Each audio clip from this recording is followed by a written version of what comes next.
Now, with all of that said, there's no question that the Democrats and the media are making hay out of all this. Brian Stelter was saying, we may be looking at a crisis, and meanwhile we're having a crisis in leadership. Okay, we're not anywhere near a crisis point in the United States.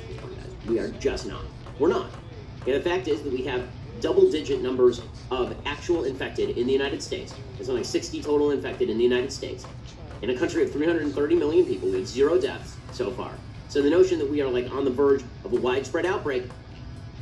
Now, this stuff is fluid, it could move, but there's no evidence at this point that a pandemic is in the offing in the United States, particularly since the U.S. has done a fairly good job, it seems so far, of quarantining people. Meanwhile, over in Israel, there are reports that Israeli scientists are on the cusp of developing the first vaccine against the novel coronavirus, according to Science and Technology Minister Ofer Acunas. I look forward to Bernie Sanders, Rashida Tlaib, and Ilhan Omar suggesting boycott, divestment, and sanction from the coronavirus vaccine because it's produced in Israel.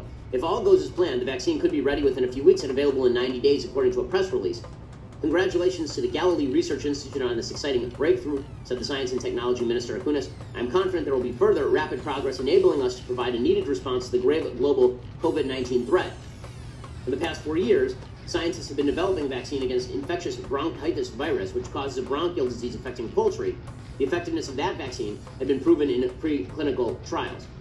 So we'll see, how well this coronavirus vaccine works, but at least there are some glimmers of hope on the horizon. But this is not stopping anybody in the media from speculating that the end of the world is upon us. We're going to get to that in a second, because that really is the big story in the United States. Right now, the big story is not the actual coronavirus outbreak, because there is no coronavirus outbreak in the United States. The big story in the United States is twofold. One, the drop in the stock market, which again is not attributable to Trump. It is attributable to the weakness of the global economy and the fact that China has screwed everything up. And two, it is the Democrats and the media trying to spin this thing into crisis.